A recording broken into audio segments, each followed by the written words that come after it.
Hello and welcome to another episode of How to Understand X. Today we're going to be tackling something new. Um, as you might have surmised from the title, it's going to be writing mechanics, and it's going to be part of a mini series on the larger subject of essay writing. And you might be wondering why. Why am I trying this? And I don't have a good reason for you.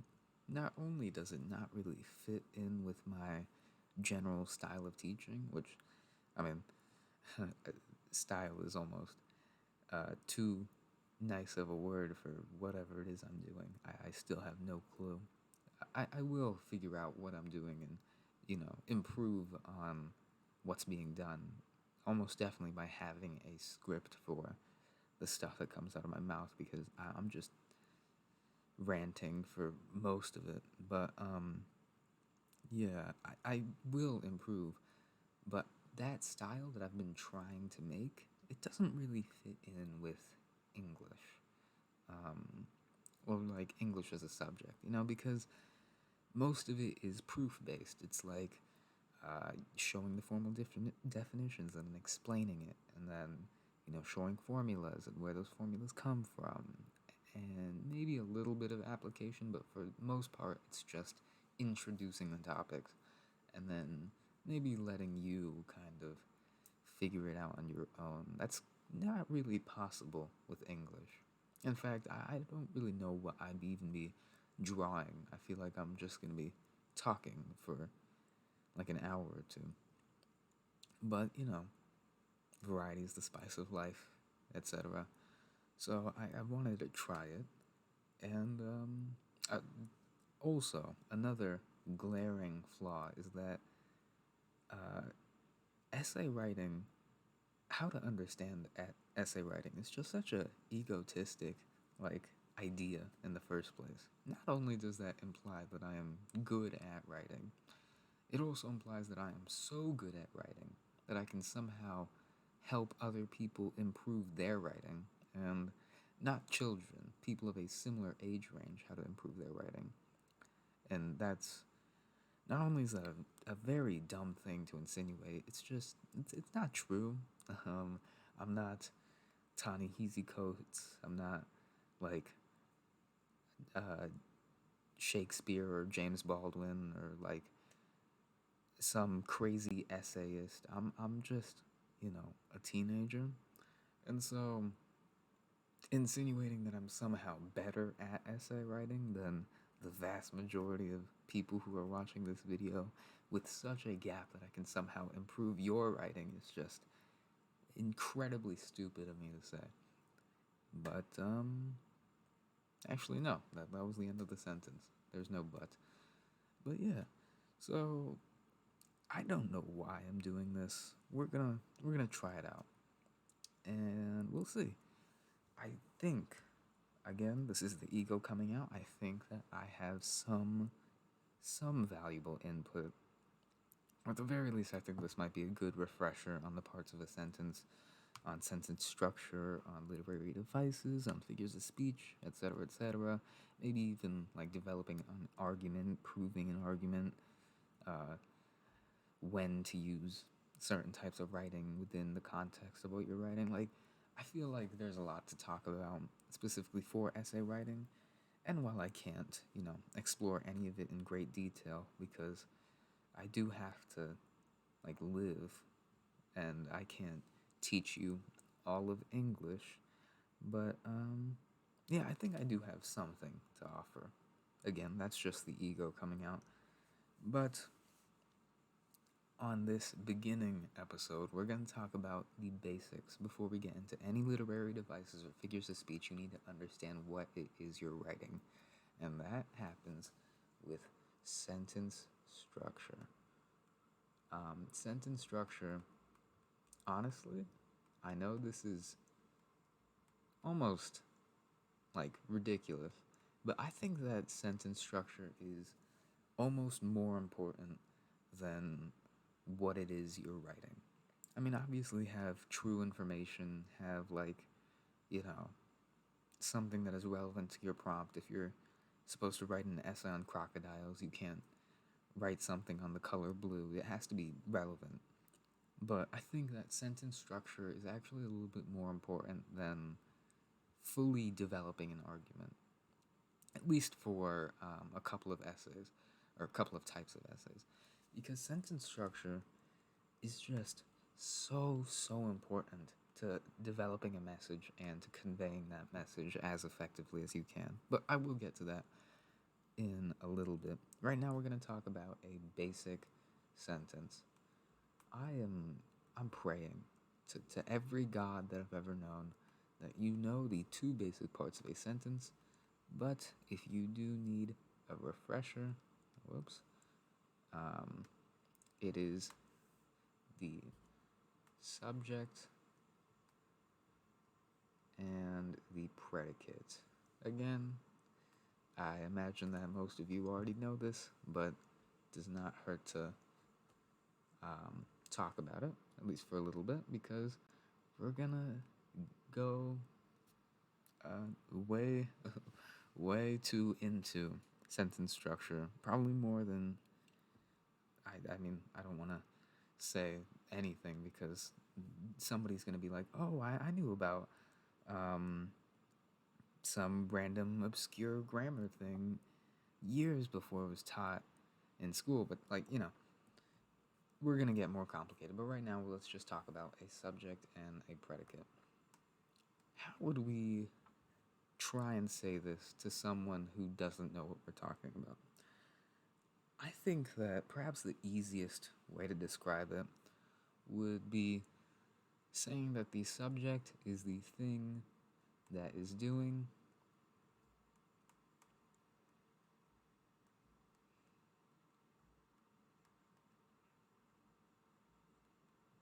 and then the predicate is the thing that is done.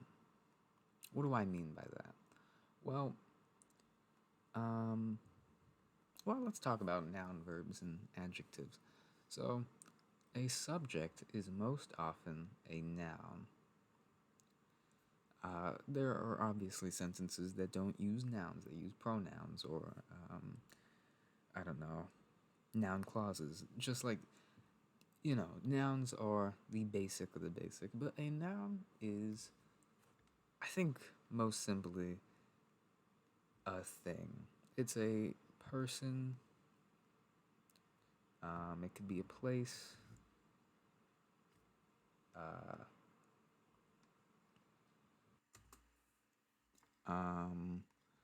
it could be a place, it could be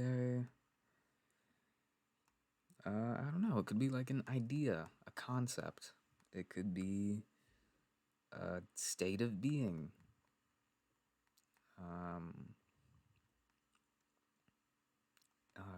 I don't know. It's just an object.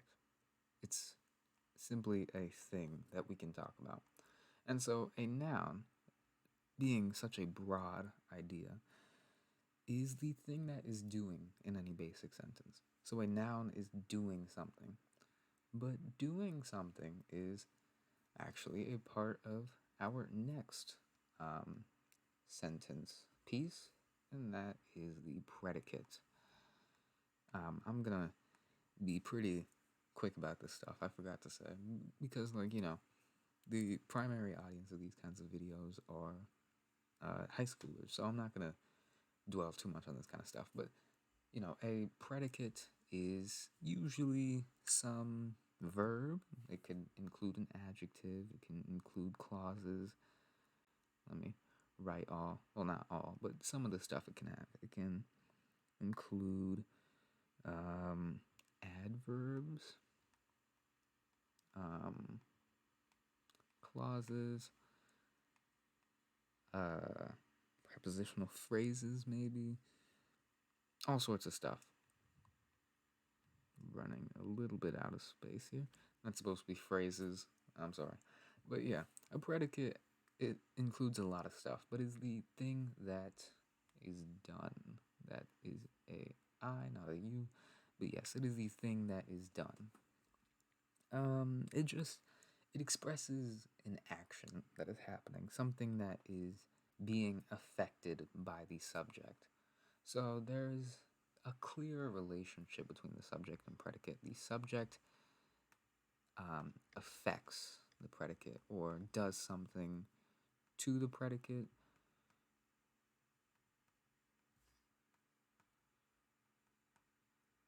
in some way. And honestly, it could be, switched a little bit. Like maybe something is happening to the subject, which is a different. Well, no, that's not true. I was getting a little bit ahead of myself. The subject affects the predicate. Something is happening to the predicate. And the predicate is the thing that is done, the thing that is changed by the subject. So, all that's kind of abstract and perhaps explained poorly. It is pretty difficult to kind of describe such broad ideas. But let's just come up with some dumb sentence like, uh, I. No, I like. I is kind of a weird word that we'll talk about, but let's say, um, the man likes dogs. Okay. Let's think about our definition of a subject. Oh, whoops, almost forgot. One of the most important parts of a sentence, the thing that ends it. But yes, let's think about our parts of a sentence here. So we have a subject, which again is the thing that is doing, and we have a predicate or a thing that is done. The man likes dogs. How would we split that into a subject and a predicate? I'll tell you how I would do it.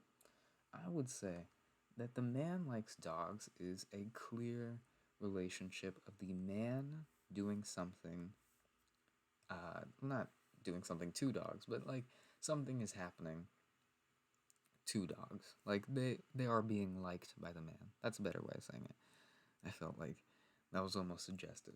But let's say if the man is the thing that is doing, well, that is the subject. And if likes dogs or the dogs are being liked, if that's what's happening, then that is the predicate. That is the thing that is done. So, as you can see, perhaps likes is a weird verb to show that a thing is being done. But essentially, the man is the subject, and likes dogs is the predicate. It is an action, it is something that is happening. So, yeah, I think you guys have at least seen subjects and predicates more than enough, so I don't want to talk too much about them. But essentially, a subject is a thing that is doing, and then the predicate is a thing that is done. So, with that, let's talk about, again, some of the parts of subjects and predicates that I was talking about. So, let's talk about the ones that you most likely know pretty well, hopefully. It is the noun, verb, and adjective. Well, these again are also very broad. Even in my definition of a noun, I wasn't super good at it. I think it'd be difficult to come up with a concise definition of a noun, but it is just, uh, it can be anything. It truly can be anything. Well, not anything. It's not an action, which is what a verb is, but, a noun can be a person, a place, a thing, an ideology. Well, thing in this context means object. It's not like person, place, thing, idea, state of being. It can be truly anything because anything can do anything. I know that's kind of a weird way of putting it, but yeah. If the noun is the thing that is doing, then that thing can be anything. And I know I said thing way too many times in that sentence, but you know, you get it. So, yes, that's what a noun is. And a verb is an action. It kind of fits in with our definition of a predicate. And in fact, for a complete sentence, wait, okay, let me see. I don't want to say anything false because if I do, then I will never live it down. But yeah, no. Every predicate has a verb because that is an action. Uh, the definition of a predicate also falls in line very much with the definition of a verb because an action is a thing that is done. And you might be wondering, I've just defined a verb as the same thing as a predicate. But again, a verb is typically a part of a predicate. A predicate can include a bunch of stuff. It must always include a verb, but it can also include clauses, adjectives,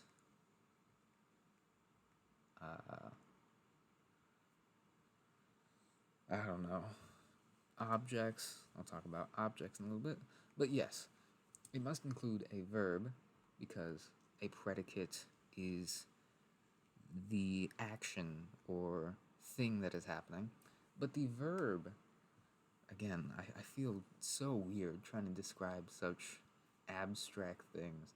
But the verb is the thing, is not the thing. It is what the subject is doing. And a verb is, well, actions can be anything. Even in that sentence right there, can is an action, or not can, but can be. No, be is the verb in that sentence. But yeah, anything that is done, like being, happening, choosing, running, kicking, flying, those are all verbs. Those are all actions that nouns might be able to do. And do is also a verb. And is also a verb. And so you could just go on and on. But yeah, that's what a verb is. It is an action that a noun might be able to do. And so let's talk about adjective. I haven't really mentioned adjectives too much so far, but I guess an adjective, it's kind of a, I don't want to give it little man syndrome. You know, adjectives are super useful, but it's kind of like a add-on to a noun. You have a noun, and then maybe in some sentences you'd have an adjective plus noun. Because an adjective modifies, or you know what? We're trying to keep this simple. Let's say changes. A noun. God, it is. My handwriting is pretty abysmal right now. But it changes a noun by giving it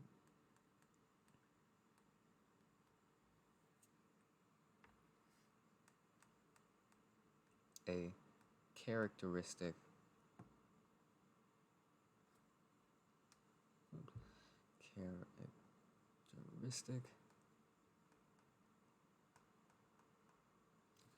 or property. What does that mean? Well, it's kind of what it sounds like. If a noun is anything, that's not really helpful. Adjectives specify nouns, it gives them parameters to live by. For example, let's talk about a noun. Well, out of all the things that I use to describe nouns, most of them are nouns. A person is a noun. Place is a noun.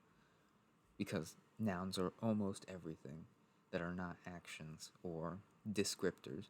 So let's use person. Sure, let's use person. Person is obviously not very useful. We can't tell anything about person. So Like, if we were to make a sentence, we could go back to our dogs things. A person likes dogs. And then, how would we specify the sentence? So let's say, what is an adjective? Well, it's something that modifies the noun by giving it a characteristic or property. Let's think. How about a tall person? Likes dogs. That does narrow it down quite a bit. Um, we now know a little bit more about the thing that we are talking about. We know more about the subject that is being described, or the subject that is doing something, because we know a little bit more. It's been given a adjective, some descriptor. And again, adjectives are used to just specify nouns and to give them any true meaning. In more complex sentences, adjectives are very useful in describing information in a concise way, in a way that makes sense for your reader. But I'm getting a little bit ahead of myself. We now know what a noun is. It's a thing. That's as concise as we need to be. A verb is an action, um, and an adjective is a descriptor, something that modifies nouns to specify them. And then we have our subject, we have our predicate. A subject is the thing that is doing, and then the predicate is the thing that is done. But then we can get even further. Let's talk about let's talk about direct and indirect objects. That's a good thing. So, direct and indirect objects. I'll just know that these are objects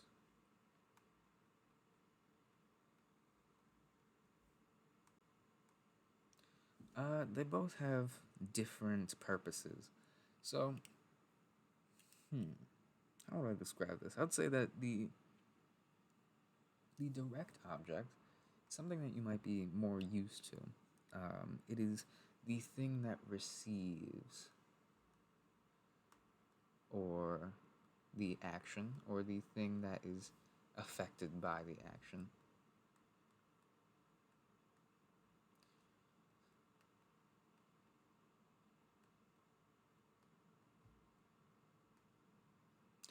What does that mean?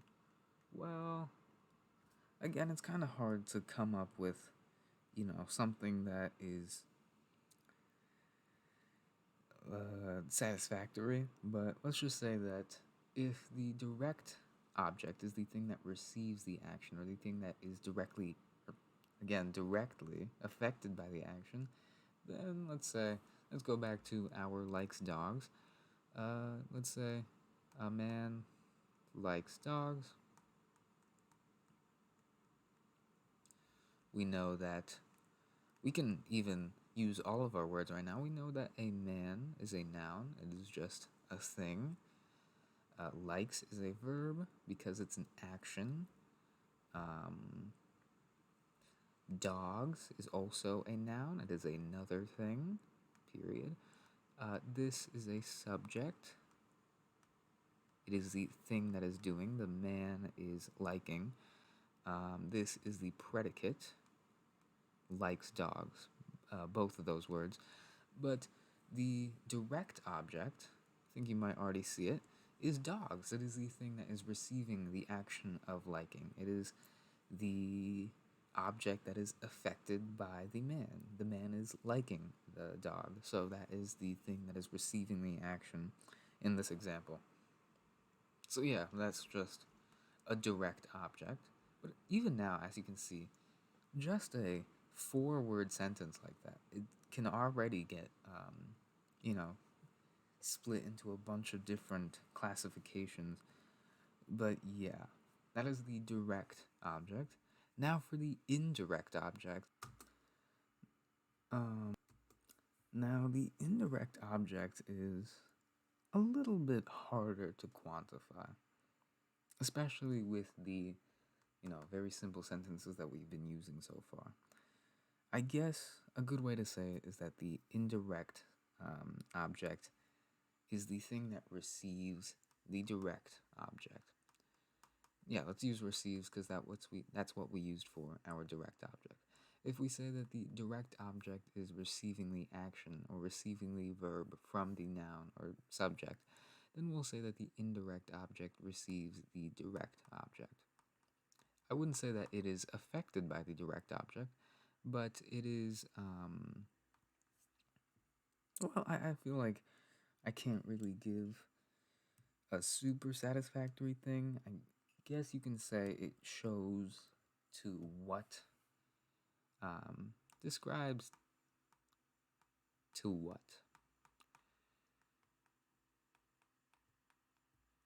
If an action is happening, it describes to what it is happening in a little bit better, in a little bit more precise way. So you might want to write that down. Honestly, I feel like the past 20 minutes or so that I've been talking, I feel like most of this stuff you're already either clicked off or this is completely unnecessary.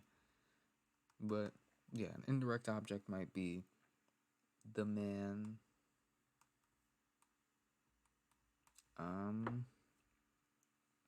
I can't use likes dogs because I don't know how I would use an indirect object in that sentence. Uh, let's say.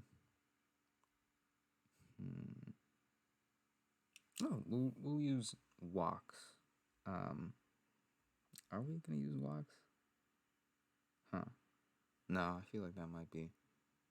Yeah, no, that's actually too narrow as well. The man builds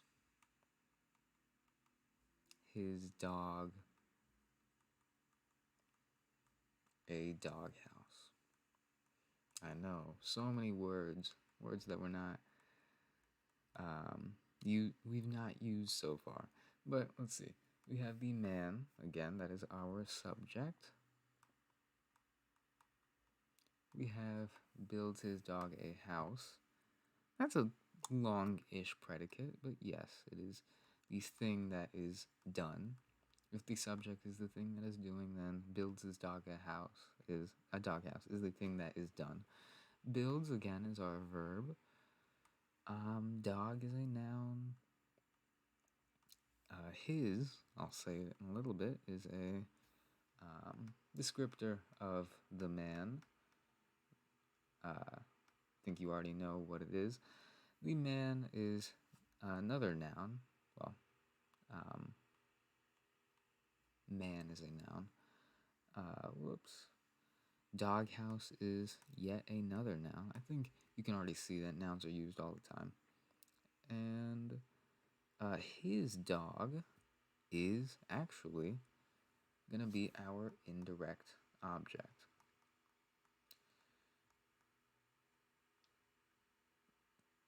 If we said that his dog is our indirect object, what would be our direct object? I already spoiled it. Whatever. It is, of course, a doghouse. If the man builds his dog a doghouse, that means that the action or the object that directly receives the action, let's say direct, is the doghouse. The man is building the doghouse. So that's a sentence. If I'm not going to erase all this because this is already too cluttered, but the man builds a doghouse is a totally valid sentence. It has a subject, it has a predicate. The predicate, of course, being build a doghouse, and the subject, of course, being the man. But that doesn't have an indirect object. We don't have something that receives the direct object. So for the man builds his dog a doghouse, if a doghouse is the direct object, it is the thing that is receiving the action. So doghouse is our direct object, right? And builds is the action. The doghouse is being built. That is like what is happening to the doghouse. That is the thing that is done, or the predicate. And so builds his dog a doghouse. His dog is receiving a doghouse. I know I'm using receive in a kind of weird way there, but essentially his dog is the recipient of the direct object. And again, this is super, super basic. You probably use indirect and direct objects all the time and know when and where they are. But it does help to, like, at least fully understand what each is. And now let's get a little bit more into it. I'm not sure if I should go in the pronoun direction or the... Oh, let's finish the object subject stuff for a little bit, because I feel like that might seem a little bit forgettable. Let's talk about the subject complement. Both of those are big words, but we can handle it. Subject complement. I know. I feel like this is too basic to even just talk about, but whatever. This is somewhat similar to an adjective, but it is something that renames, or let's say specifies. That's a good word. Specifies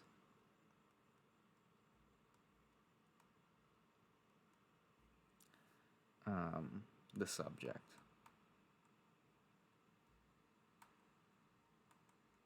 That's an okay way of describing it.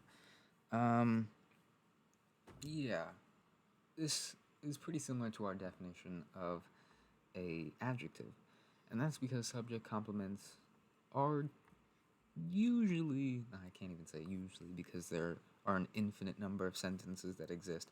Let's say that subject complements are either nouns, pronouns, remember that word because we're going to talk about it after this, or adjectives. So if the subject complement is the thing that renames or specifies the subject, then a noun, pronoun, or adjective can specify that subject. So let's even talk about proper nouns a little bit. So a proper noun, I don't even want to get into capitals right now. Whatever. This is a very jumpy way of describing a sentence. I'm just doing this because I know that you guys have already done this since you were children. But yeah. So if the man is our subject, right? If we wanted to specify the man, we can use an adjective. We can say he's tall. But we can actually use different ways of specifying. We can say that the man is trying to come up with any noun that would fit. The man is a dad. Sure. The man is a dad. Dad is obviously a noun. It is a thing. It is an object. But the man is also a noun. It is also a thing. It is also an object. But dad specifies it. It tells that the man is somebody's dad. So, yeah. Subject complements just specify the subject. So it's similar to an adjective, but adjectives specifically specify nouns, while subject complements specify subjects. So subject complements are gonna be a little bit broader. And let's get into, actually no, we're gonna get into another easy one. Let's talk about pronouns. This causes, I'm not gonna get too political. Well, I'm gonna get a little bit political. Respect people's pronouns if they tell you what it is, but pronouns are in essence, um, what's a good way to describe a pronoun? Uh, I guess you can say that pronouns are words that substitute for nouns. That is insultingly broad, but I guess pronouns in and of themselves are very broad. There's possessive pronouns, there's reflexive pronouns. Well, let's talk about pronouns themselves before we get into the types of pronouns. But pronouns substitute for nouns. What does that mean? You use pronouns literally all the time. I is a pronoun. That is because it represents the noun. Uh, huh. I can't say it represents the noun you, because that's also a pronoun. You is a pronoun. But represents the noun of the person that is speaking, or the person that is you. It's hard to define I. You know what I means. It represents you, and you are a noun. Not you as in YOU, but you as in the person who is listening to this are a noun. Like your name is a noun. So I represents the noun of you. And on the flip side, you represents the noun of you. It's hard to even try and describe it, but if I, which is a pronoun, am me, I is describing me, I'm substituting it for my name. If I am me and you are your name, you is substituting for your name, that defines a relationship where I am me, a separate person from you. Who are you? And yeah, that's obviously abstract, hard to define you, and I don't think I'd even describe pronouns very well.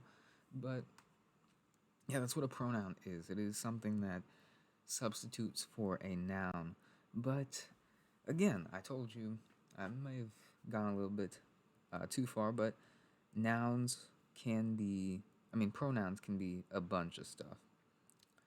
Possessive pronouns are pretty common. Let's do a little, not really a bullet, but just it falls under the umbrella of pronouns. A possessive pronoun is a pronoun that, again, implies possession. What does that mean? Well, possession is the state of having something. It can be, a tangible object, or it can be like an emotion or whatever. But a possessive pronoun shows ownership, like your dog. I don't know why I'm stuck on dog related sentences, but your dog, my dog, our dog.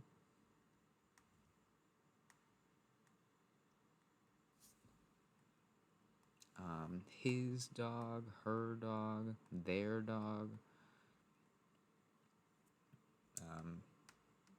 Forgot to put dog for that, but his, her, their, yours, so on. There's a bunch of possessive pronouns, but they just own possession. They imply ownership or possession. Yeah, that's pretty much it. I feel like it's a pretty intuitive thing. Possessive pronouns show ownership, but there is a pretty interesting way of thinking about possessive pronouns. If pronouns are substitutions for nouns, then possessive pronouns must substitute for a noun because they are also pronouns. So Possessive pronouns substitute for proper nouns, like again, people, places, things, etc. Proper nouns are capitalized, which means that they have a capital letter in the alphabet. So, I don't want to teach all of English, but you know what a proper noun is, hopefully. Um, but yes, possessive pronouns can be used to substitute for proper nouns, like Doug. If we have Doug and Doug owns a dog, that would be Doug's dog. Is Doug a possessive pronoun? No. Even though Doug owns a dog, Doug is a noun, and a noun that is not substituted. So his dog would be an appropriate way of finding a possessive pronoun, his being that pronoun. And so, that's pretty intuitive, just shows ownership of something, and they are usually pronouns or substitutions for proper nouns or noun phrases. So, noun phrases, we'll get to that once we finish pronouns, but reflexive pronouns are kind of interesting. I guess it's a little bit hard to describe, but they just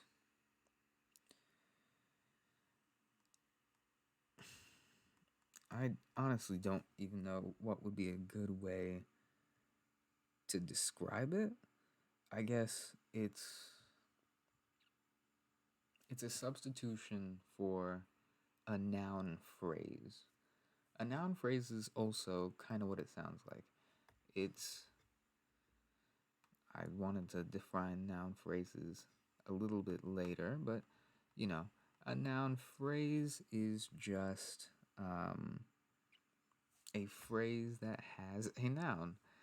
Uh, like, I can't even come up with a good noun phrase off the top of my head because noun phrases are in almost everything.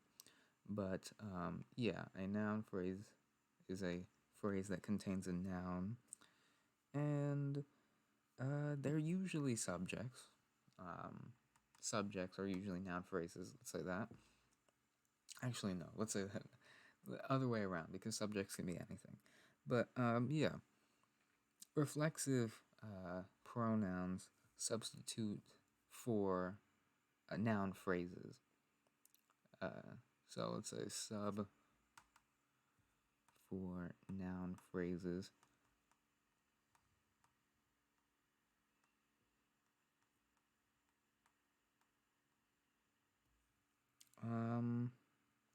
And it gets its meaning from another phrase in that sentence. So I know that's kind of a weird way of describing it. So sub for noun phrases gets meaning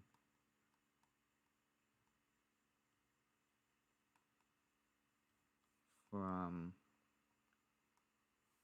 another noun phrase in sentence. So with that, let's come up with a reflexive pronoun.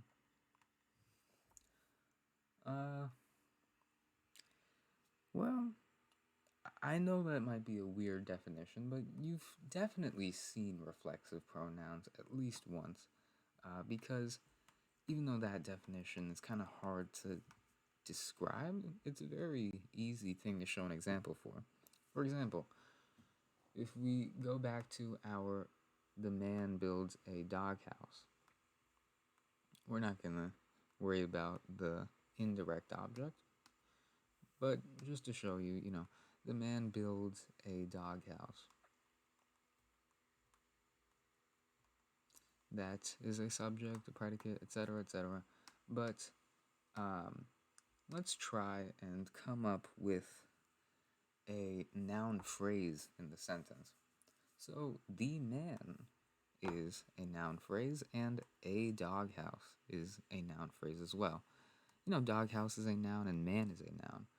But a noun phrase is a phrase that contains a noun. So the man is more than one word. I mean, you can't use a number of words to show nouns, but it's a phrase that contains a noun. The being the thing that changes it from just a noun to a phrase that contains a noun. And so, if the man is our noun phrase, if we're trying to find something that substitutes for a noun phrase in the sentence, the only thing that comes to mind is himself. That is a reflexive pronoun, a noun phrase, which is himself, that gets its meaning from another noun phrase, the man. And a doghouse would be itself, because, doghouses are not alive. And there's or themselves. Whoops. Is an assembly of two things as well. It is an assembly of an independent clause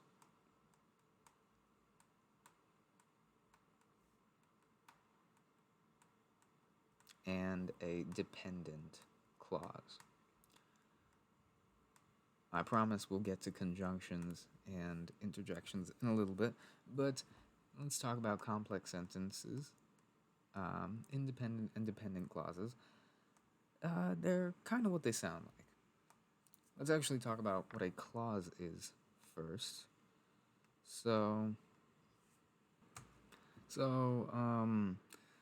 Clauses are kind of hard to define. Again, really, really broad.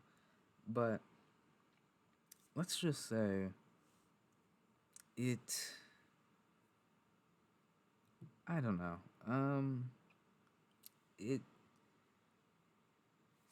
It's a subject and a predicate. It usually contains a subject and a predicate, but it doesn't need to be a sentence, as we'll soon find out. A subject, predicate, and it links a predicand and a predicate. I know we didn't talk about what a predicand is. That's even more difficult to describe. It's just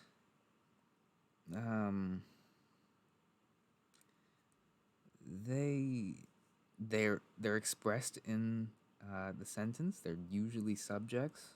They could be, not expressed in some languages, but in English it typically is expressed as the subject. But yeah, predicand, it's getting a little bit too cluttered for English. But yeah, the correct definition of a clause is a predicand and a predicate that are linked. The predicand doesn't need to be expressed like in I don't know. I think Spanish doesn't really use subjects a lot. They use like they don't use it's not that they don't use subjects, but like some of the words that are used, they imply pronouns already. Like I can't teach Spanish right now, but just for English, we're gonna use subject and predicate right now. But just know that a predicand is usually a subject. But yeah, I guess in syntax you'd call it an argument. But okay, whatever. A clause is just usually a subject and a predicate, and that's pretty much it. But it is not the same as a sentence. Or let's say that a sentence is a clause, but a clause is not a sentence. It's like a rectangle square thing. Because clauses don't have to be sentences. They can be dependent clauses. So a dependent clause is a clause that needs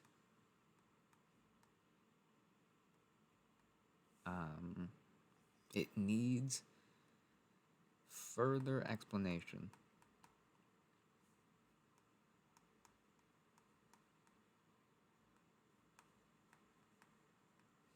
it's not a full sentence.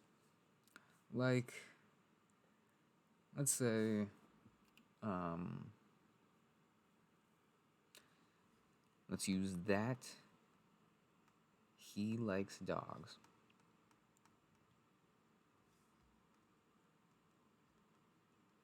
That's technically, technically, it does have a subject, it does have a predicate, but it's not really specific enough. We have a pronoun right there, um, that being he, subbing for obviously some type of male, and then dogs is our object, our direct object, our another noun, part of our predicate, which is likes dogs, and this is technically a clause. It has a subject, it has a predicate, but it is not a sentence, and that's because of the pesky that. I don't want to talk too much about how you can make sentences into dependent clauses, but right now, that he likes dogs doesn't mean anything because it needs further explanation. Something needs to imply that dependent clause, or something needs to happen so that this is a sentence. And uh, that's what we will use an independent clause for. I'm not sure if I have enough room, but an independent clause is a clause that doesn't need explanation.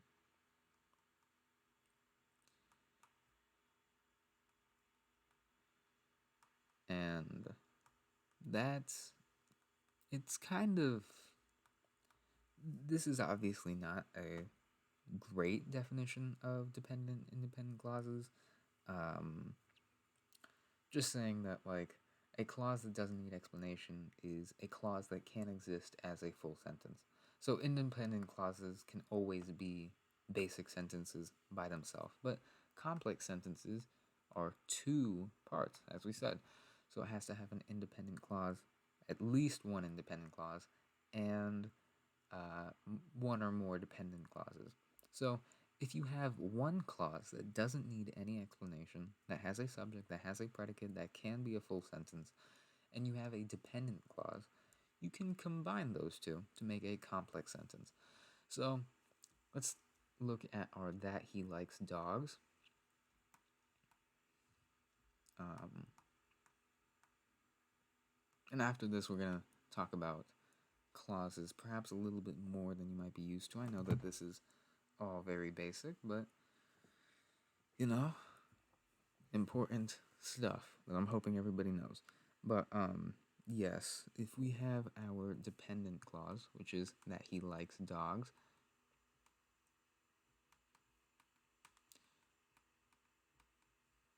that he likes dogs,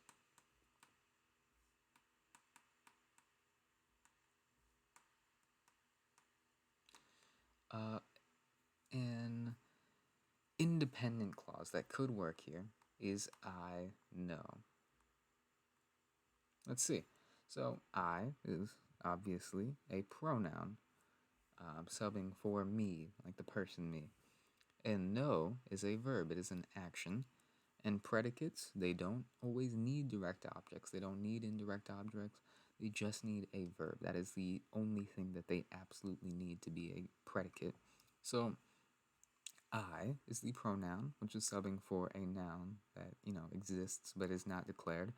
And know, which is a verb or a full predicate that exists by itself that, you know, uh, describes an action that is happening. I am knowing. That is the action. So I know, even though that's a pretty boring sentence, is grammatically a sentence.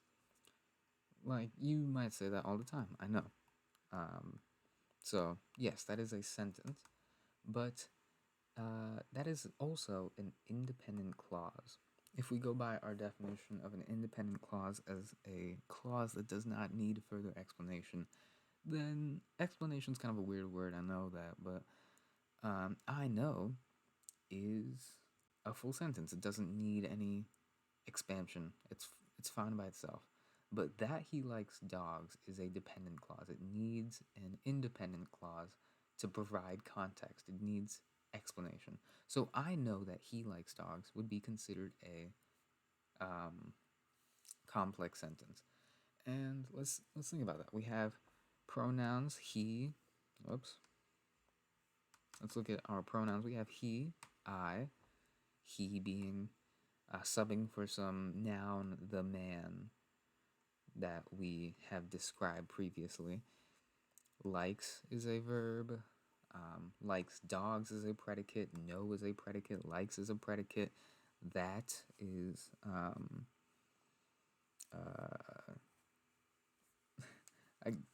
I'm not sure if that works as the pronoun here, but dogs is a noun. I is again a pronoun. So there's a lot happening in this sentence, but still, it's 6 words, but it does show quite a bit about how independent and dependent clauses work. And now, just for fun, let's talk about some of the different types of dependent clauses. So,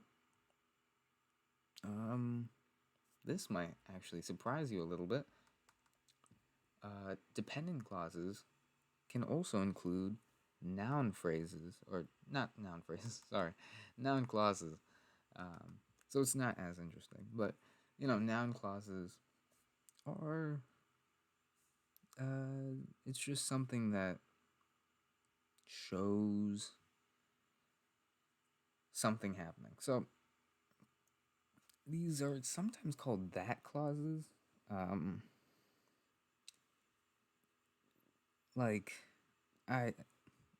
So these are called that clauses, and the content clause that he likes dogs. So let's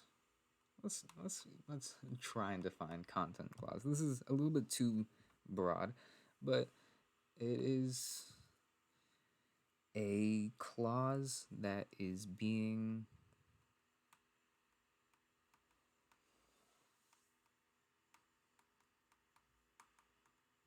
affected. Clause that is being affected by independent main clause. In the main clause. So if the content clause is the clause that is being affected by the independent main clause, that was actually an example. So that he likes dogs. Well, he likes dogs is a full sentence, but the content that is being shown is that he likes dogs. That is, it shows content. It provides the bulk of the sentence. I know that I know is a sentence, but it's not a full sentence. Or it is a full sentence, but it's not a sentence that is particularly useful or informational in any way. But I know that he likes dogs gives us a lot to work off of, at least in comparison to I know. And that's what content clauses do. They're affected by the independent main clause, but they also show some type of content. They're there to explain something. And so these are usually called, well, there's actually two, I think you can say that there's 2 of these content clauses, declarative and interrogative. So with a declarative content clause, you have these are like that clauses.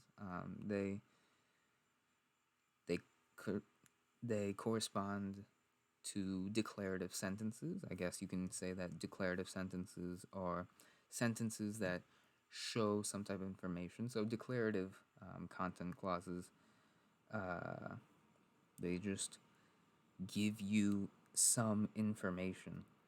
So yeah, I can't really describe declarative content clauses any further than that. They almost always have that and then the rest of the clause. So you might hear them being called as that clauses because they require that to make them into a dependent clause. Because, without the that, he likes dogs is a full sentence. We talked about that a lot. He likes dogs is a full sentence, but that he likes dogs is a dependent clause. You might be seeing how weird that English might get, but yes, that he likes dogs is not a full sentence. He likes dogs is a full sentence, but that he likes dogs is a declarative content clause, and declarative content clauses are used to show or convey information, and interrogative content clauses, not content, interrogative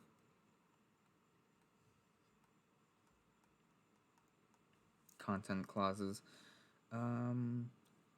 they kind of there's it's not really easy to show what. I guess you can say that interrogative content clauses are content clauses that answer a question.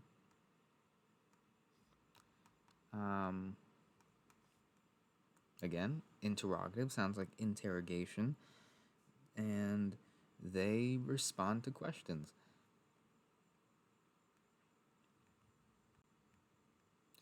So, if we have our independent clause, I know,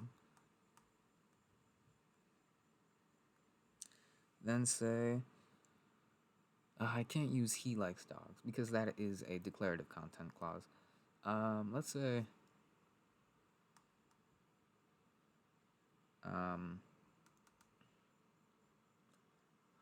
what do you know about dogs? No, that uses a declarative content clause because you are declaring some type of information about dogs. Okay, how about what did I do?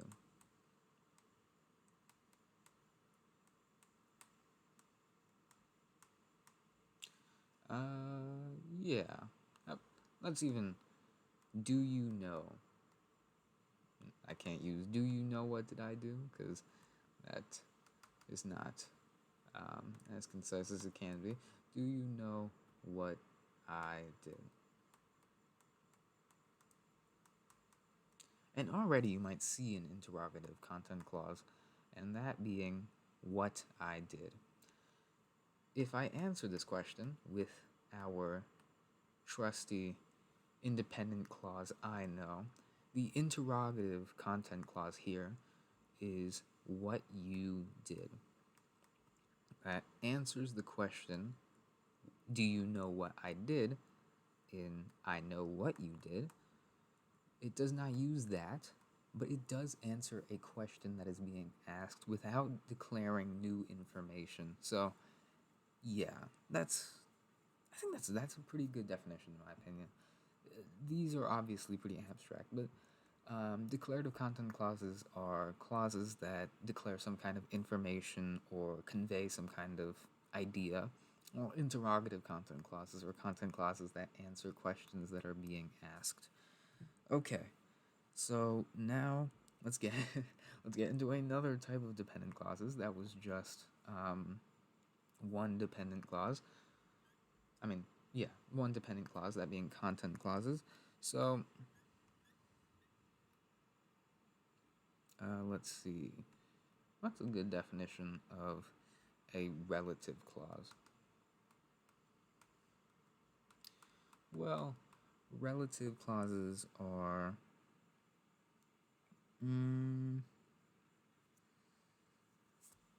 this is kind of I don't know. You could just say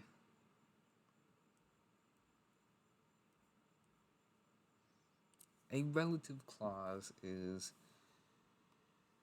a clause that modifies. I feel like there's a lot of stuff that happens with modification, but it is a clause that has something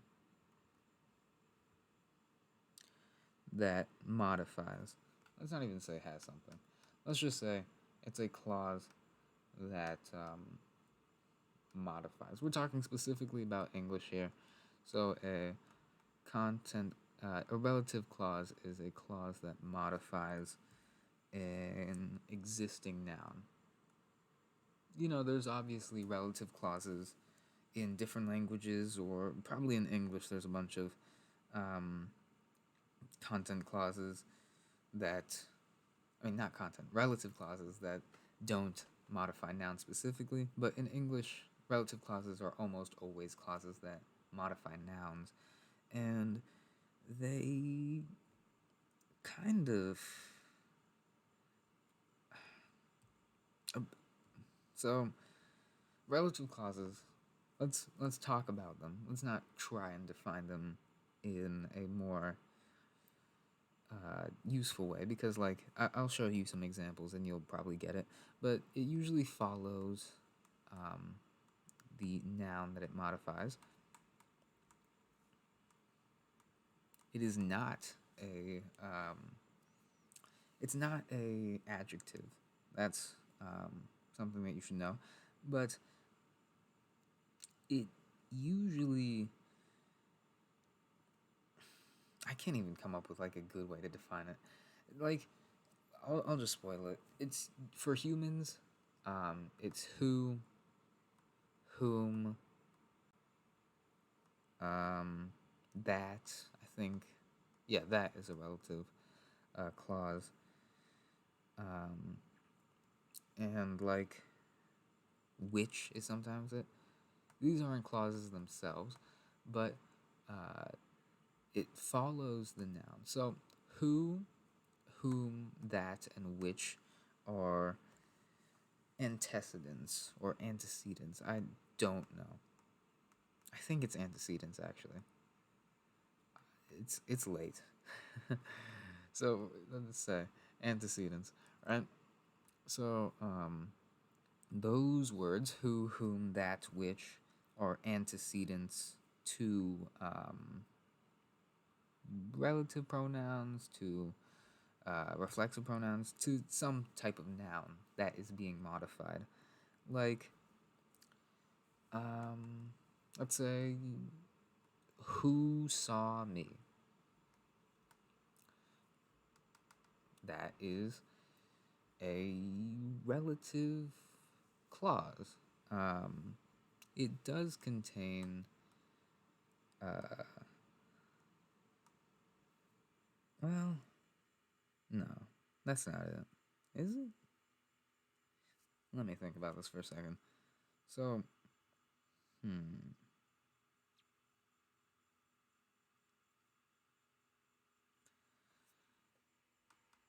yeah. Okay. Yeah, okay.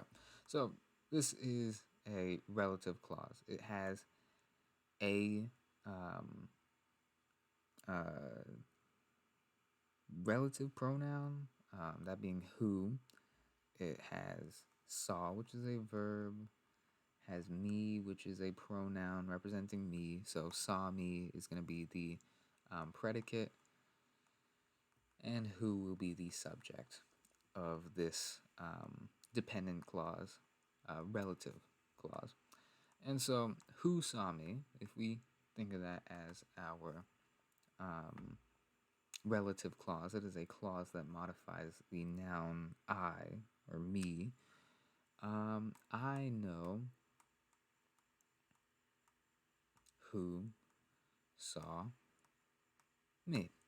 And I know I haven't been super good with defining this relative clause. I can't really come up with a good definition of it, because this is probably the most broad of the dependent subclauses. But who saw me is going to be the relative clause in this scenario. And I know is an independent clause. I is the subject, know is the predicate.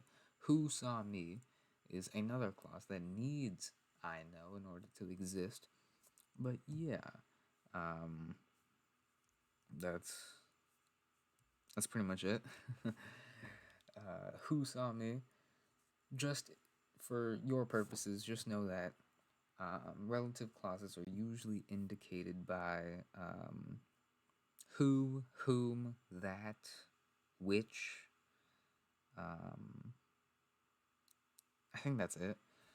And to anybody who might want some help in knowing when to use who and when to use whom, just know that who is the subjective.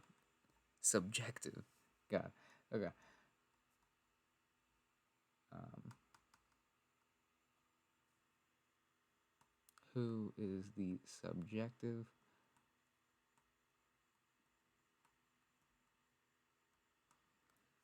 case, and then whom is the objective case. And within like layman speaking, I don't know. For most people, who is used interchangeably with whom, but who being the subjective case shows the subject of the relative clause. So for who saw me, the subject of that clause or the thing that is doing is who, like who saw me, while whom is the object of the sentence or object of the verb. So I don't know when. I mean, I know when to use whom, but I don't know any examples of whom that I could just bring up right now. Let's say whom I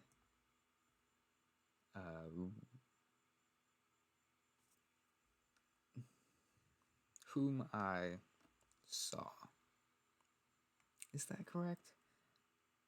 Because whom is the object, I is the pronoun, saw is obviously the verb, and whom represents the objective case. Like it is the object of this clause. But yeah, so that's correct. So whom represents the object of like some clause that is happening, while who represents the subject or the noun that is doing.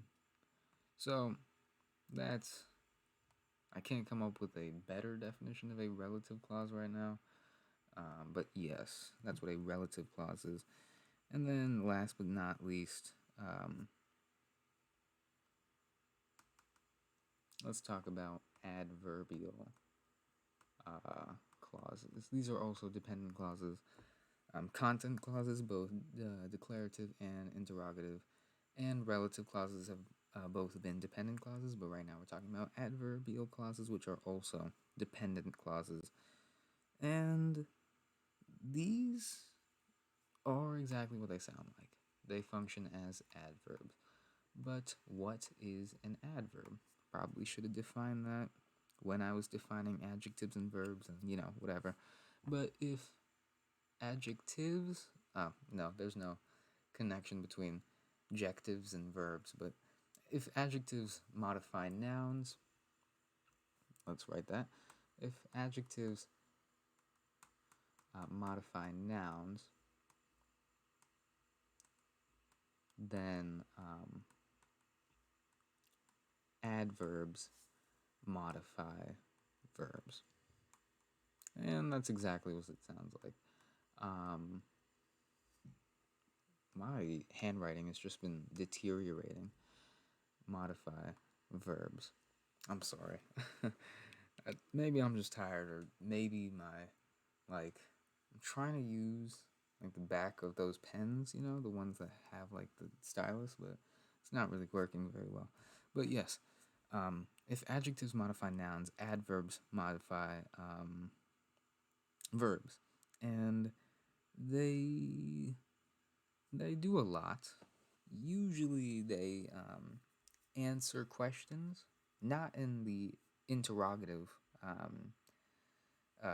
content clause way, but more like just a function way. Like they answer questions like how, Like, how is the verb doing something? Or when is the verb doing something? Or where is the verb doing something? So, let's say that, like, quickly, that answers how. Like, I I like dogs. Quickly doesn't make any sense. So let's go back to build. Let's say the man builds quickly. That's answering a question. How is the man building?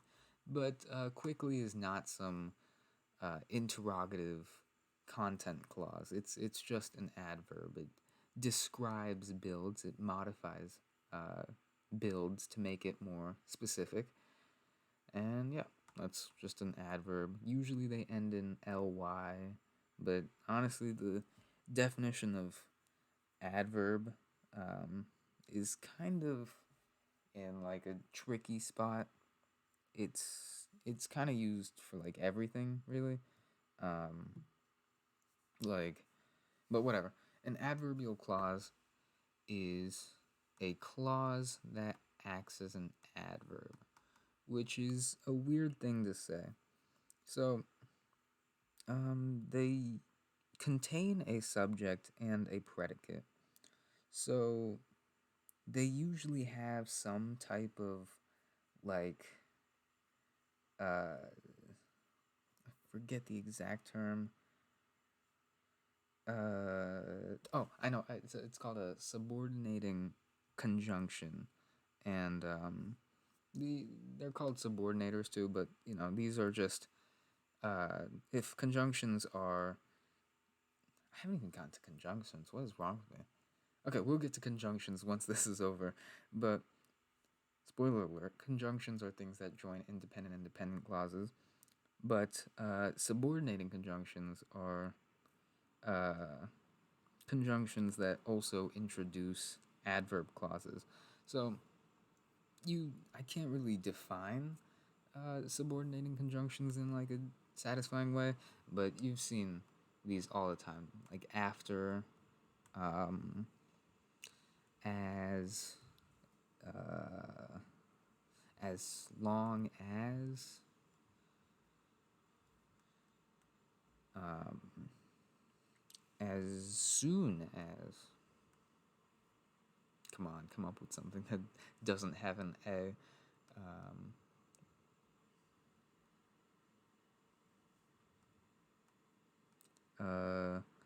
uh, although there's definitely one that doesn't start with an A. Let's say if. Yeah, no. If is definitely an adverbial clause. Not an adverbial clause. It is a subordinating conjunction. So let me put that. Yeah, I need to find something that can help me write better. Subordinating. That thing is supposed to be a U. Let me try and erase that. Okay. Subordinating conjunction.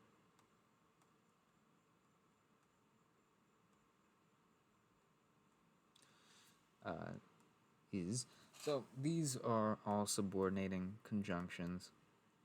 And there's like a bunch of these things. But just so you know, adverbial clauses are always introduced with a subordinating conjunction. So what does that mean? If adverbs modify verbs and subordinating conjunctions are used to join independent clauses as well as introduce adverbial clauses, let's try and come up with some type of adverbial clause. So let's use as soon as.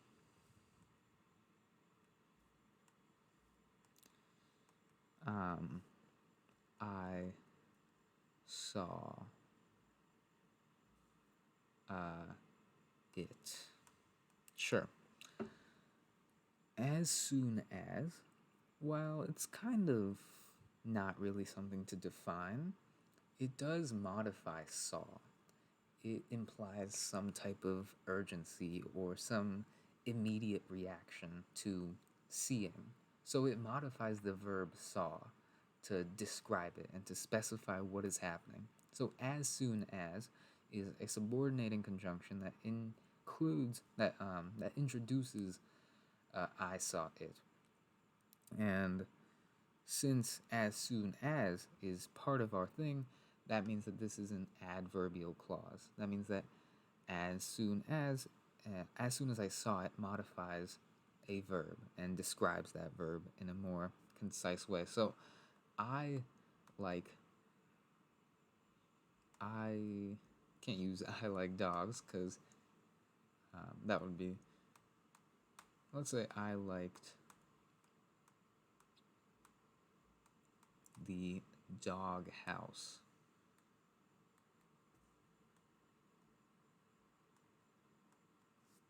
I liked the yeah, I'm just gonna use my finger. The dog house. Um, as soon as I saw it, that means that the dog house and it is the pronoun for doghouse, and I is obviously the pronoun for me as a person, and liked is our verb, saw is another verb, saw. It is a predicate, I is the subject, as soon as this is the subordinating conjunction. Um, the doghouse is a noun phrase. I is another subject, also a pronoun. Like the doghouse is a predicate. You know how crazy these things can get. But yeah, sentences can be broken down into just almost meaningless words. But, adverbial clauses or dependent clauses that modify verbs. That's easy enough to remember. And now, finally, I don't know how it took me this long to get here, but conjunctions are words that combine uh, independent and dependent clauses. So,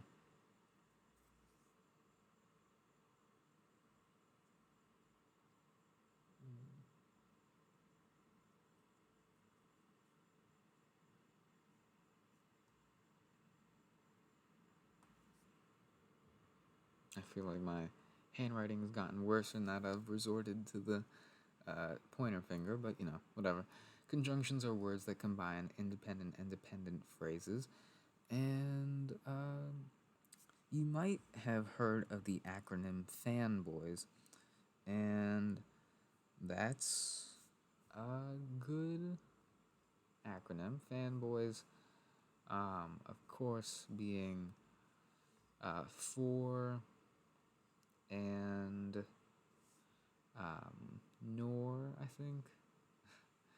I don't know why I said of course if I can't even fully know it. Or yet and so. These obviously have different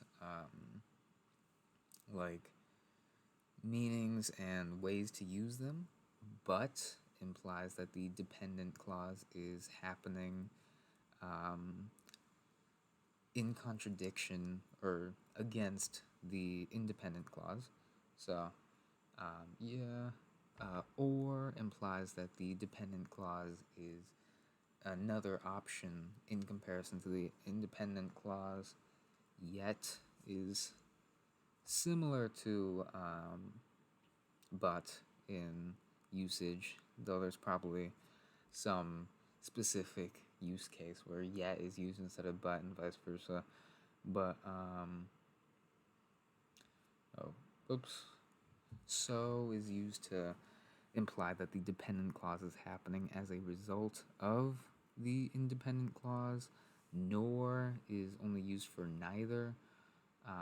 It functions similarly to to or, but instead of offering another option, it says that the dependent clause is not an option, as well as the independent clause not being an option, and is the most common.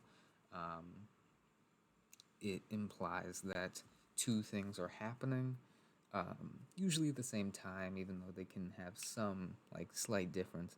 But yeah, and uh, I can't even come up with a satisfactory definition for and because it's too it's too normal. I don't know. It's like it it just indicates some type of connection between two ideas. It's the most general of the fanboys.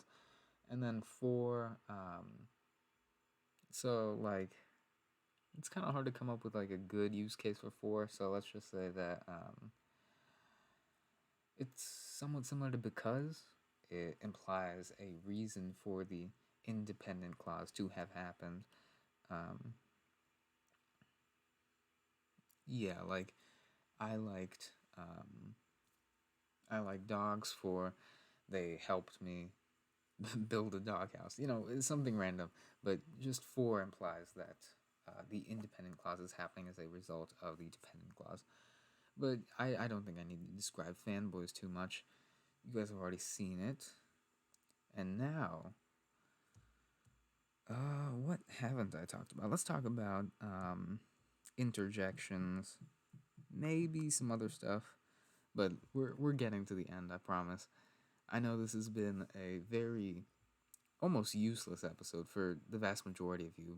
Almost everybody has who is watching this video and is understanding what I'm saying has seen most of this already. But sentence structure is really important to me. And that's because even though these rules are important for the formation of sentences, you should definitely break them because sentence structure, when it is varied, is super important. And we'll get to that in just like a little bit. But an interjection is the part of speech that kind of interest. It occurs like by itself. It's not really a word. Well, it is a word, but it doesn't. It just it expresses some type of emotion or some type of feeling um, that happens within the context of a sentence. It usually happens in less formal speech, but yeah, it just kind of it. So interjections include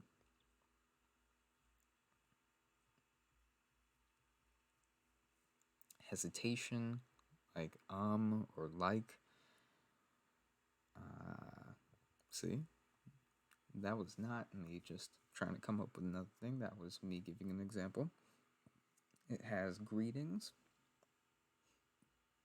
like hello, I like dogs. Um, you know, exclamations, like wow, or something. And there's a bunch of interjections, but you already know most of that. So, yeah, that's pretty much it. I feel like there has to be more to talk about. Uh oh, did I not talk about commas at all? Wow. Okay. Okay. Well, I I didn't even talk about punctuation. Okay. Okay. This is important. This is probably one of the more important things that I've talked about so far. But let's talk about the end of sentence. Uh, well, let's talk about punctuation. That's just a catch-all term for breaks in sentences that imply something. So, um, the most common punctuation that you can see is the comma, the period, the question mark, and the exclamation point. Again, I said these are breaks in sentences that imply some type of meaning. So, commas, we'll get to that one in a little bit, but those, they don't happen at the end of a sentence like the rest of these three punctuation. Um, uh, wait, does quotes count as punctuation? I'm pretty sure, yeah? I don't know. Whatever. Yeah, no. I'm losing it. Yeah. Apostrophes are also punctuation. But commas and apostrophes don't happen within the sentence. I mean, with at the end of the sentence. Oh, okay. Getting ahead of myself. Quotation marks can happen at the end of the sentence, but let's talk about the most common endings of sentences, which are the period, exclamation point, and question mark. Period ends the sentence without any. I don't know why they keep sending me emails. Uh, ends with no emotional inflection. That's a good way of saying it. I mean, it could be like a super sad sentence, and then period is meant to describe some really intense drama. But, you know, periods just ends with no emotional inflection. And then question marks imply, as you might have guessed, questions. They show that the subject of the sentence that you're asking is supposed to respond. And they usually respond, guess what, with an interrogative content clause. That's what quotation marks are used for, to induce some type of response of a complex sentence with an interrogative content clause. Even though you might be able to answer questions with like yes or no, for the most part, they're going to be content. They're going to be complex sentences with interrogative content clauses. Okay, that was wordy. And then exclamation points imply some kind of emotion. It could be sad, it could be happy, um, could be angry, but it ends with um, an emotional inflection. Okay, so yeah, these are the three most common ways to end a sentence. And while they do end not even most common, these are actually, I don't want to say anything dumb.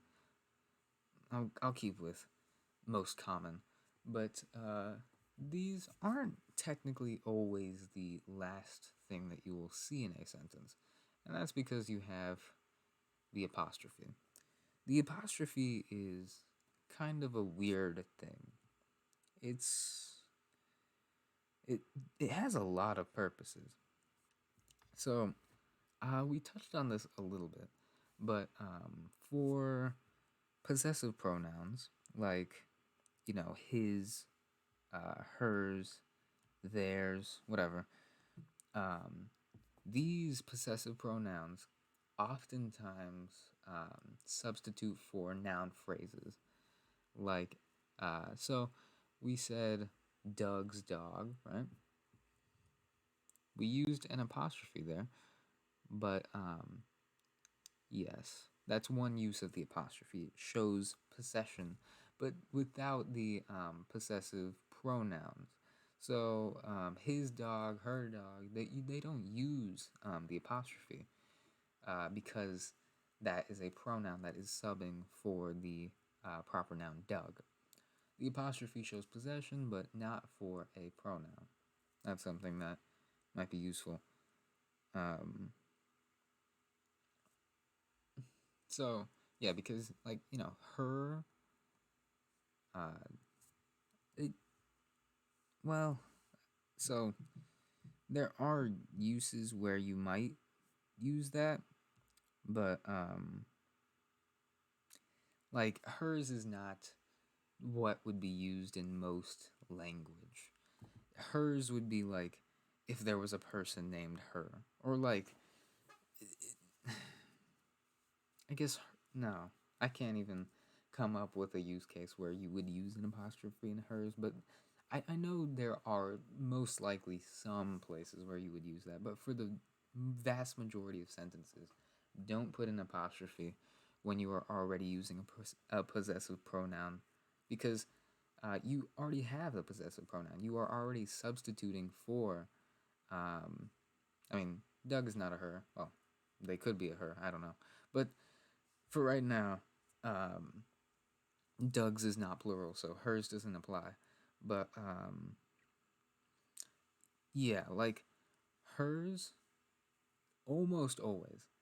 His, um, like these things they very rarely use an apostrophe, and for not even very rarely, I can't even think of a place where I would personally have an apostrophe in hers. So just think of that, okay? If you are substituting already your proper noun with a possessive pronoun, then using an apostrophe to show possession is unnecessary because you are already using a possessive pronoun to show possession. There. Okay? Whew. I get fired up about that. I don't even know why. I do care quite a bit about grammar, but yeah, it shows possession, and it also shows contractions, which is another thing that I didn't talk about. I don't know why. This would have been pretty easy. Contractions are combinations of words that use an apostrophe. I know that's a cyclic, cyclical definition because I'm using the definition of an apostrophe to define an apostrophe. But yeah, they contractions are combinations of words with apostrophes. So I'm not saying with, I'm saying with apostrophe s, as in plural apostrophes. But yeah, you see contractions all the time. Don't is pretty common. Y'all, I use y'all a lot. But and this is another thing. Y'all is perfectly fine grammatically. Okay, I know it has this like connotation of being like kind of hick like, but y'all is a perfectly uh, grammatically correct word, and it should be used more often because there is no way to say you all without being too wordy. Y'all is just the perfect word, and y'all need just you need to understand that. Okay, it's a good word, and it should be used more often. But whatever. Yes, contractions are combinations of words that use apostrophes, and then um, another thing that apostrophes are used for is the plurals of letters. Like, I guess, let's say A's. If we just had AS, that would be as. That's not the correct plural of A. So, if you're trying to pluralize a single letter, you would use an apostrophe, A apostrophe S. And then last, but certainly not least, we have the quotation. It is a double apostrophe. Um, and quotations are what they sound like. If you know what a quote is, it is something that has been said by another person or, creature, object. I don't know. But quotes are, uh, they just they imply some direct speech of another person. Oh my god, did I not talk about indirect speech? Ugh. Okay. Wow. This video is getting far too convoluted for its own good. I'm not even sure if I would even consider posting this because this is just me ranting at this point. But yes, quotation marks show direct speech. Um, it is exactly as it sounds. It is the precise quotation of another person showing exactly what they are saying. So, yes, that's another thing that apostrophes are used for. And whenever you have a sentence that is a quotation of direct speech of another person, you use quotations on the outside of the parenthesis, outside of the period. Um, that's how it would be written if it were to be written as direct speech. Indirect speech, very quickly, is just like a way of summarizing someone's direct speech in a way that doesn't exactly use their speech. So, if direct speech is exactly what they're saying, indirect speech is kind of like a summarization or some type of abbreviation of their speech.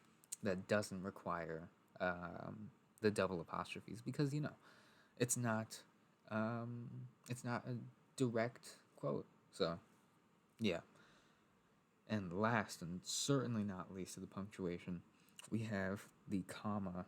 This is honestly probably the most important. Um, there's a bunch of uses for commas. Uh, let's say the first one is to show a list of things of a similar characteristic. So I like dogs.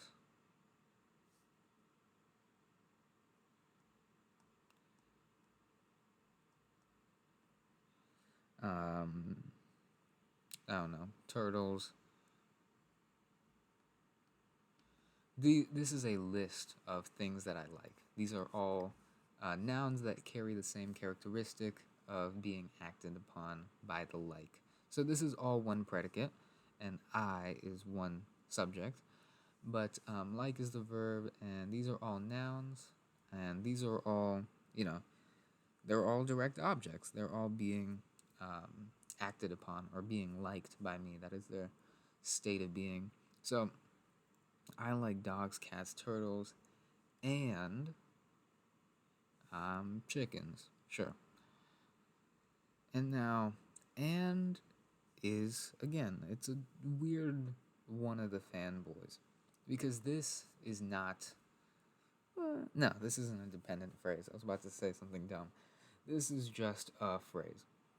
And I guess is it shows addition of something that is happening, and it's a connection between two ideas that are similar. So that's why and works well with the serial comma. That's what this is called.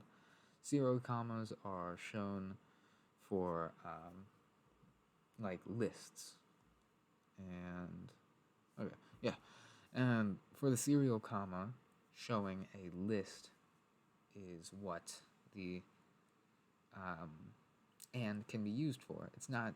It's. I hope. I think it's a conjunction still, but I don't know. Hmm. Okay. Whatever. But yeah. And in that case, it's not used as a conjunction of an independent clause and a dependent clause, but it is used to combine two ideas with a similar, like, meaning, characteristic, property, something. They have something in common. And commas, there's a lot of the debate about whether you should have the serial comma um, before and after the last element.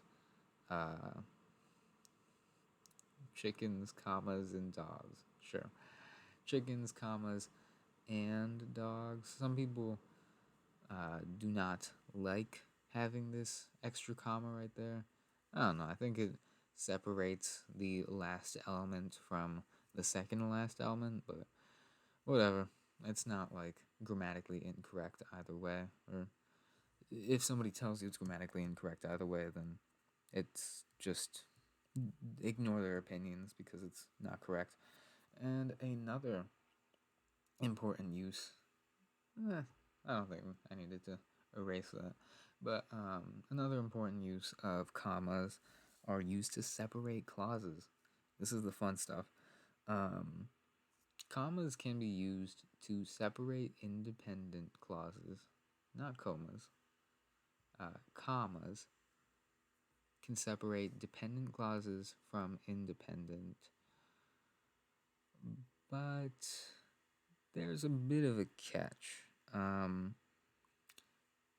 They can only work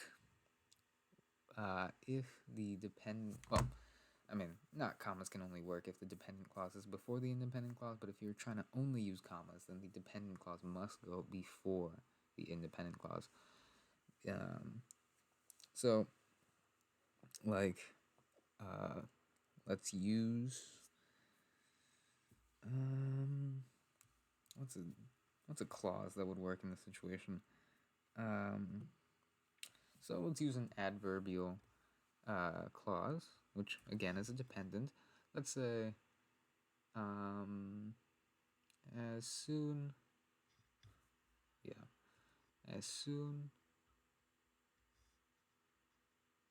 I saw the dog, I liked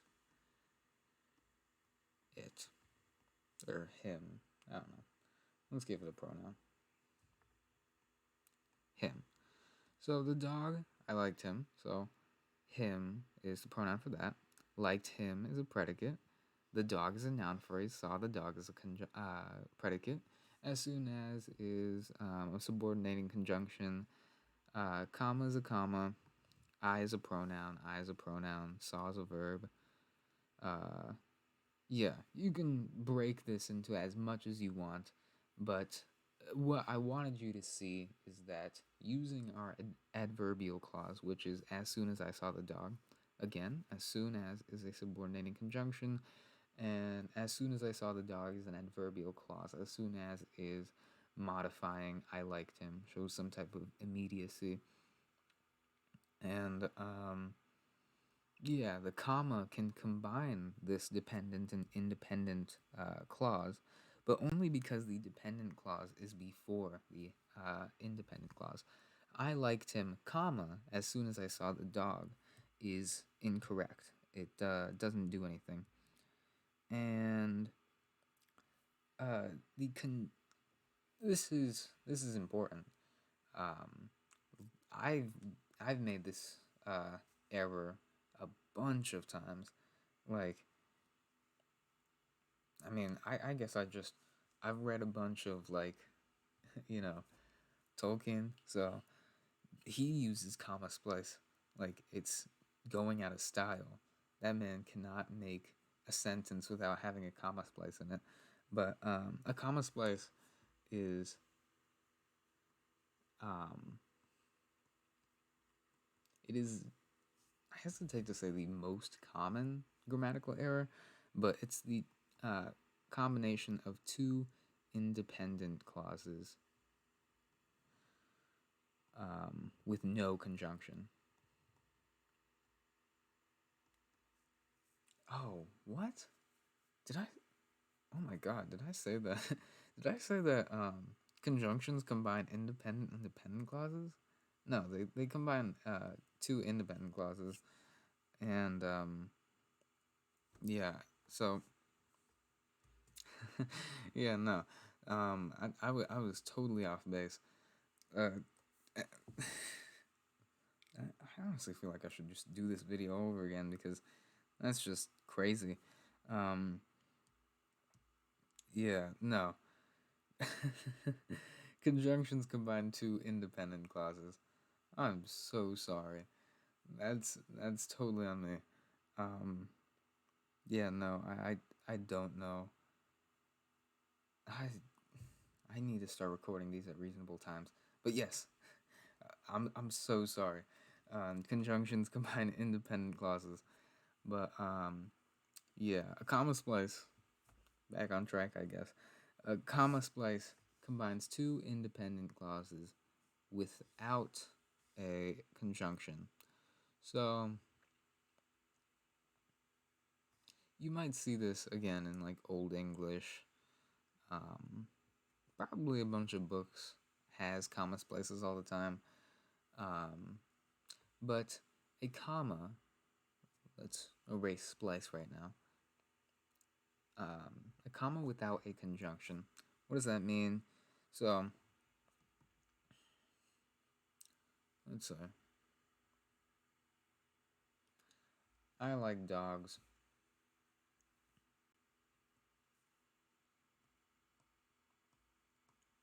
He likes them as well.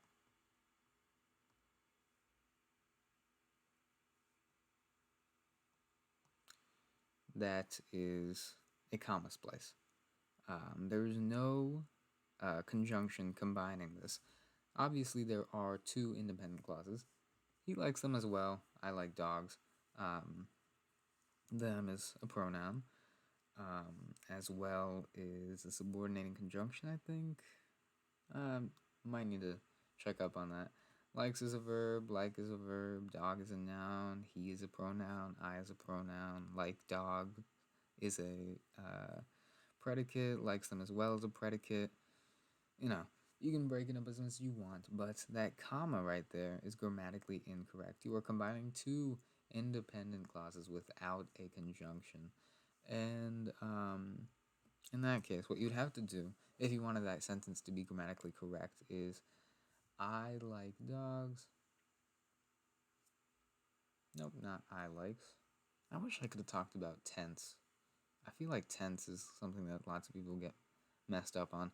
But I like dogs, and he likes them as well. I used and instead of like but or because I think, well, not I think, and is the only logical conjunction to use in this situation because it is showing two ideas that are connected. Um, and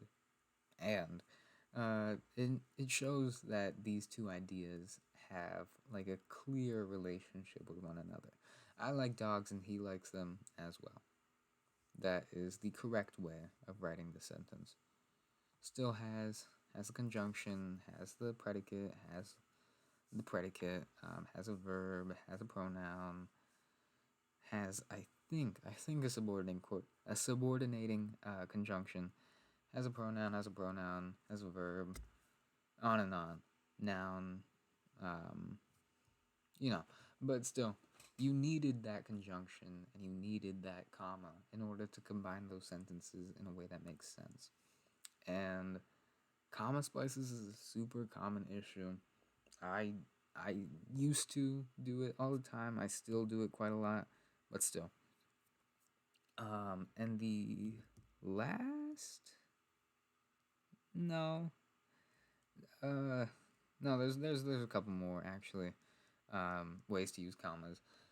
Uh, just off the top of my head, you can use them for adverbs.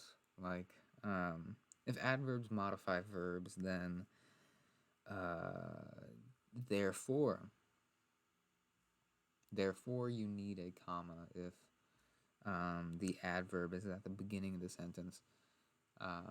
Yeah, that's a way to say this use of a comma. If the adverb is at the beginning of a sentence, then use a comma immediately after the adverb to introduce an independent clause. So yeah, that's that's a pretty self-explanatory one. Um, you've probably seen that used all the time.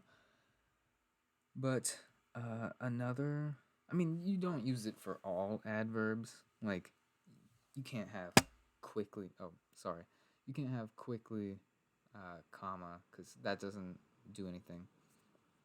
But yeah, and this is something I wanted to talk about in literary devices, even though it's not like technically a literary device, but it can be used in interesting ways. So I like using appositives, but you can enclose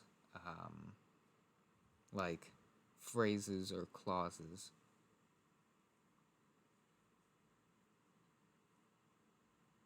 Just pretend that these two straight lines are commas. And then you can have a full sentence happening around that.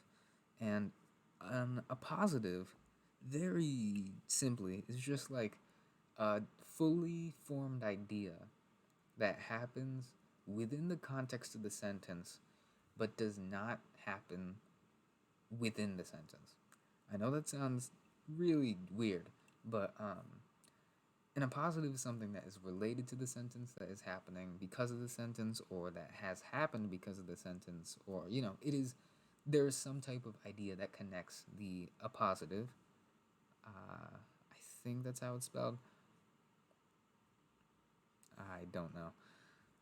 But it does connect the idea. It does connect to an idea of the sentence that is surrounding it, but it is technically not a part of the sentence. It's not the direct object of the sentence. It doesn't fit with the predicate of the sentence. It doesn't Like, it's not a dependent clause that is combined with the sentence. There's no conjunction right there, and there's no conjunction right there. But an appositive is showing some type of idea that is related to the sentence but does not need to be fully written as another sentence. Yeah, let me try and think of a random appositive. I like dogs. I need to come up with a sentence.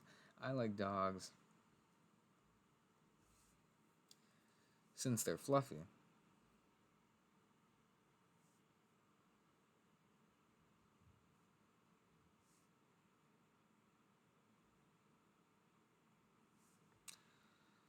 And yada yada yada. I don't know how I would continue that sentence, but that's not super important right now. Since they're fluffy is not something that fits in with the rest of the sentence. I know this is a poor example because,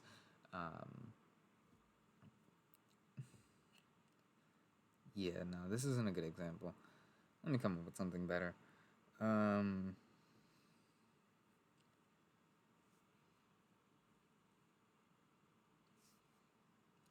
the man built a doghouse. We'll go with that one again. The man built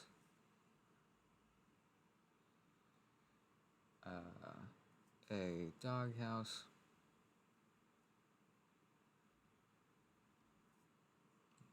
which was sturdy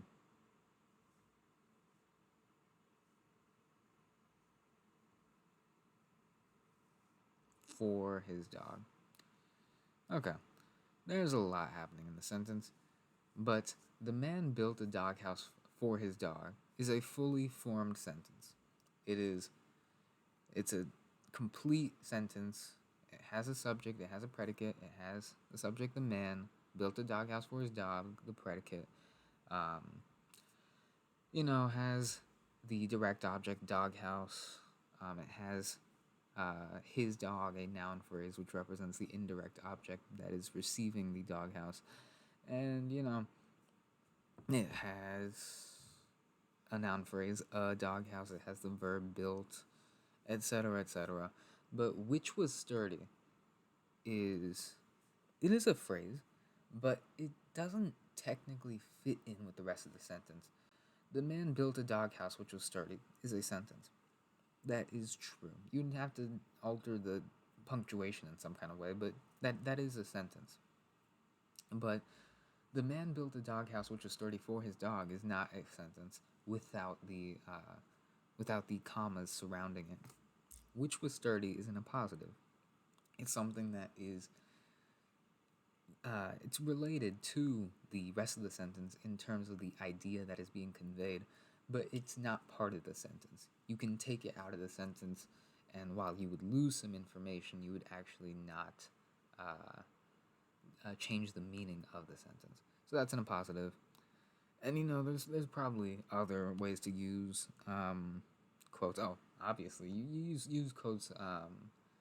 Not quotes. I meant commas. You use commas before quotes whenever you are using direct speech, and you say she said, he said, they said, I said.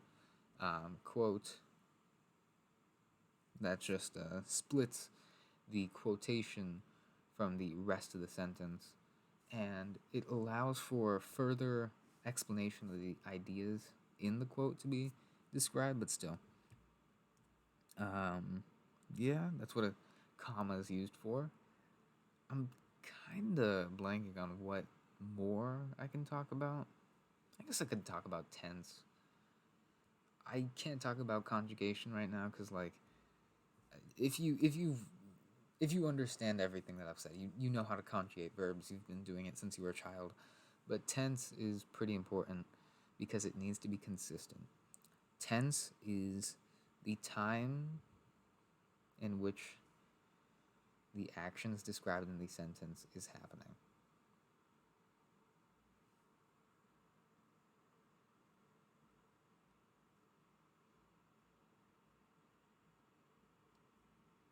Time is kind of an abstract idea, especially for this, um, in which the sentence is happening.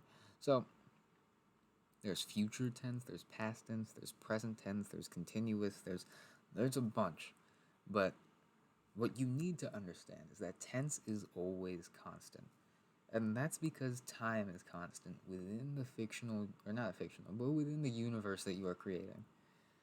I wanted to get into this a little bit earlier and to like really let it sit with you for a little bit, but time in which sentence happens. So every sentence that you write, I like to think of it as you are creating a universe. Maybe not in every single sentence that you're writing, but in every piece of work that you're writing, in every like um, assembly of sentences to convey a meaning. Every sentence that you write, you are developing a universe. It could be our universe, it could be happening like it could be factual, it could be real, it could be fictional, it could be the man likes a dog. Not likes a dog in a weird way, but likes dogs. And that's a universe that I have created in which only two elements exist, the man and the dog, and the man likes dogs. So that's a universe that I've created, but everything needs to happen at that time that my universe is being created. So I know this is getting weird, but think about it like this. Say I'm trying to tell you a story, right? If I am trying to tell you a story, that implies that this story has already happened. That means that everything that I'm describing has already occurred. That means that everything has happened in the past. And in the story that I am telling you, I have to keep my time consistent. I am creating a universe for you, a universe in which you can see the events that I'm trying to describe. But in order for you to see that, you need to understand that it happened in the past. I can't say yesterday I drove a car tomorrow. That doesn't make any sense, right? Because it's happening both in the past and the future. And it doesn't even have to be that obvious. It could be like you can switch from he likes uh, watching TV, which he did yesterday. That's weird because likes is a present tense. It's a verb that is happening currently. I'm creating a universe in which he likes watching TV, and he is watching TV as we are speaking. He likes watching TV. He's probably in the other room watching TV, and he likes doing it. But which he did yesterday. I forget exactly what I said, but which he did yesterday means that that is not happening. That's not existing at the same time that I'm telling you it's happening. I'm telling you that, he's watching TV right in the door next to us, but he also somehow managed to do it yesterday at the same time. It doesn't make sense. So that's why you need to always, always make sure that your tense aligns with the way that you are creating your universe. And in every essay that you are writing, your tense needs to be consistent. I'm all for varied sentence structure. I want crazy run-on sentences that convey some type of like urgency, or really short sentences, or even sentence fragments that can just like be used for emphasis. And I will talk about those kinds of ways of using varied sentence structure. But yeah, tense needs to be constant. While I can advocate for messing up your sentence structure to convey ideas, your tense has to be constant because if you are creating a universe, you want it to be consistent with itself. That's why tense must always be constant. And I'm not going to show you how to conjugate verbs. If you speak English, you must have you must have conjugated verbs at some point. But when you are writing, there's a lot of stuff that you should be conscious of. Know how to use pronouns, how to use commas, conjunctions, dependent and independent clauses, how to avoid comma splices, um, how to keep your tense proper. It has to be constant. I know I'm drilling it in, but you need to know tense is always constant. That's just a thing. And yeah, okay. There's a lot more I could have talked about. Honestly, I'm barely even scratching the surface. This is almost nothing of value. But I had fun. Um, I hope you learned something. If you did, uh, man, I'm like I even forgot my own outro. God. Okay. Okay. Let me think. If you enjoyed this video or you learned something, please comment down below. If you did not enjoy this video and if you did not learn something, then constructive criticism is always encouraged. And if you're not in the mood for constructive criticism or a comment, then that's an exercise. Do a farmer's walk. Sure.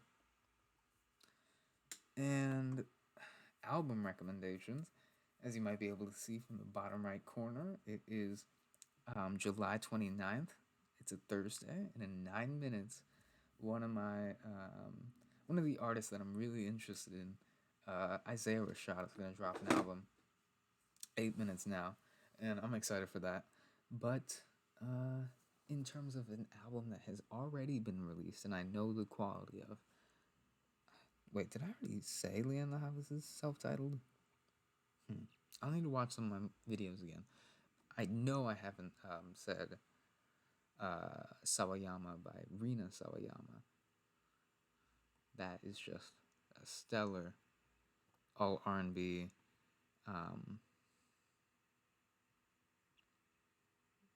But it's just so interesting. That's the only way I could describe it. It's just interesting. It's varied production.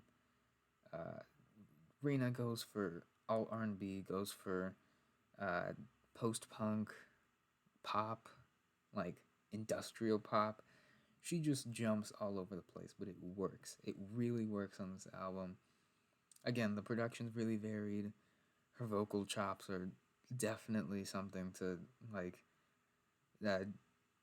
pay attention to, because honestly, it's all just it's just fantastic voice work on her part, and like the songwriting.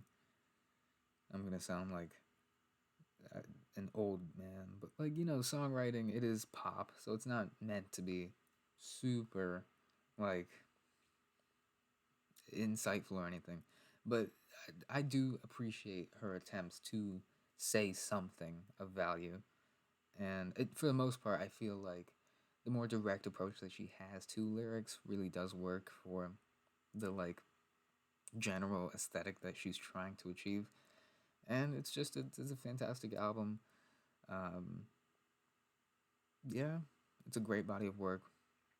Excess is one of my favorite songs, point blank period, of like the last decade or so.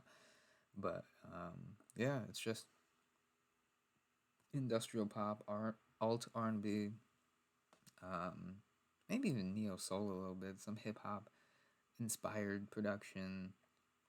It's just zany, off the wall pop that I appreciate. I haven't really listened to that many pop albums of a similar vein.